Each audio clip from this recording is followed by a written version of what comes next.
Today I'd like to share ABeCEDarian level B1. This is the next level, obviously, after A, and I have shared that video before. So if you're looking for like a really starter reader program, then you would look at the level A. But B1 starts to get into some of the long vowel sounds, and it's a very straightforward reading program.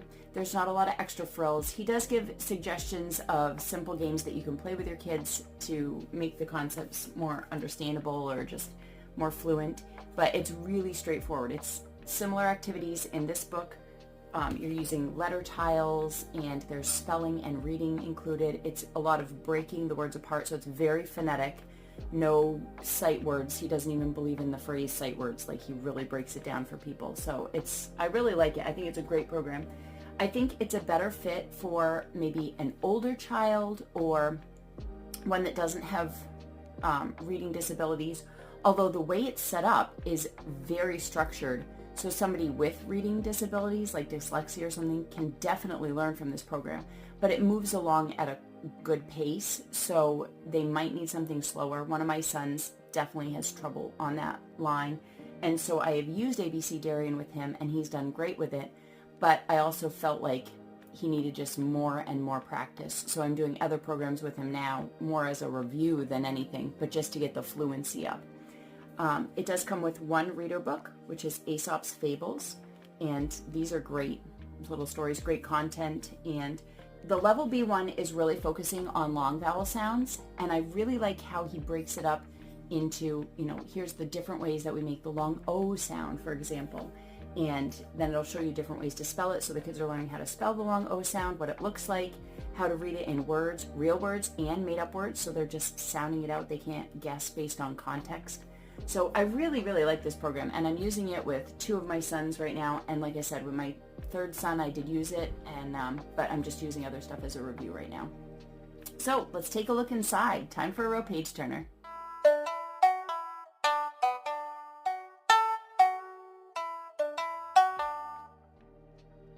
ABeCEDarian level B1. Continuing on in learning reading, and spelling is included. I'll show you what the contents are. Oh, sweet note for my son from before.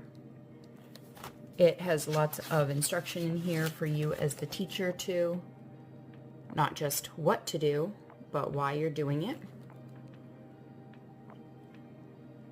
A lot of the activities are the same, and actually kind of a similar thing to All About Reading. I would say just an accelerated pace.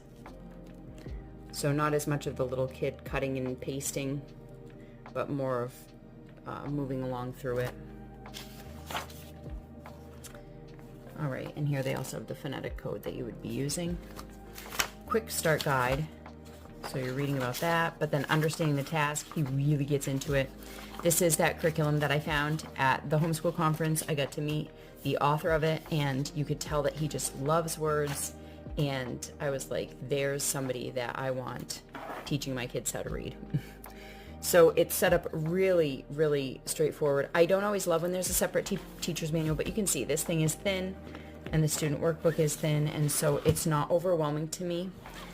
And there's pictures in the teacher's manual of what's happening with the kids' book as well.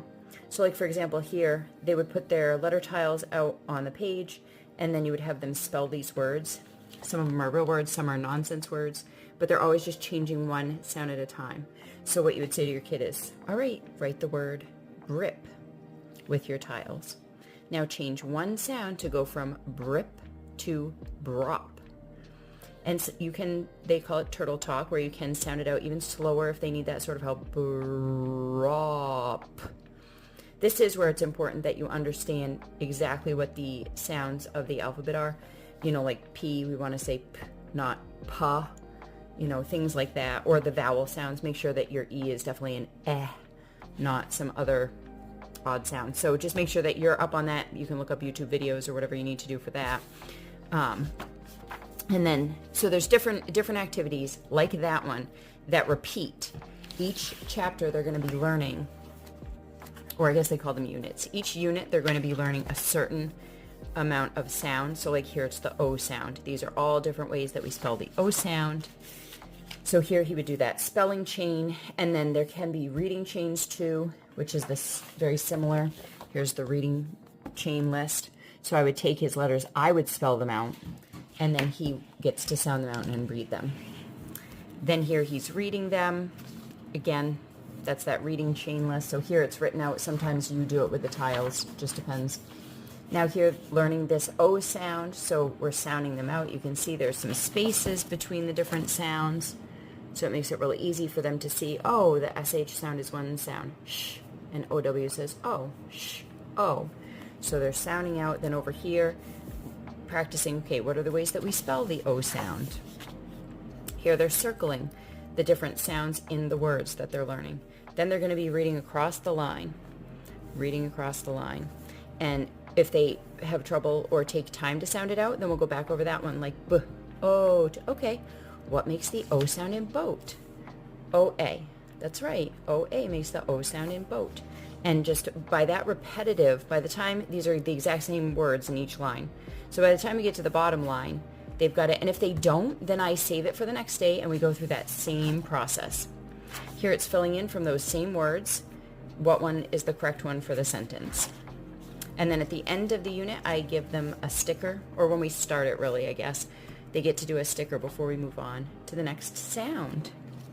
So there's definitely a very similar flow to it, and when you get to know the various activities that they're doing, it's really easy and streamlined. It's easy for the kids to know, and my son has said that in the past. This is so easy because I know what I'm doing, and I love that. Oh my gosh. When they're not spending all their time learning some new activity and actually just learning the sounds and how to read, like that is a good sign. So you'll see here when it's a new section, it will have it underlined. And with this, I don't go like, it's not like a unit per day or anything. I just take a few pages at a time, see how it goes. Usually we do about 2 pages a day or so. It depends on the day though. You don't want it to be too much and frustrate the kid. This is how I keep track of where I am. I put a sticky note so that when I keep my book like this, I can just know, okay, this is where we're picking up, is on this page here. They also are online now, so some things have changed. ABeCeDarian was bought by Sharpen, and so I've heard that there's like an app program that you can do that follows the same great solid mindset behind this, but puts it online, which we're not online people. If you are though, that could be a really great option for you. And the last thing is the read aloud book that comes with this is just one book, Aesop's Fables. And you can see each fable is on its own page and comes obviously with the moral of the story at the bottom. And it will tell you in the teacher's manual, it's usually at the end of the chapter when it's time for them to read the next Aesop fable. And even here, it gives you steps. Read it out loud first to them, then have them read it out loud on their own, and have them read it or parts of it in future lessons until they can read it easily. So just that practicing of it as well. Remember that real life is messy and beautiful and better with books.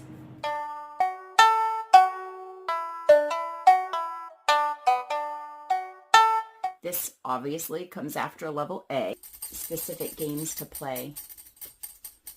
Are you itchy? Okay. I'll just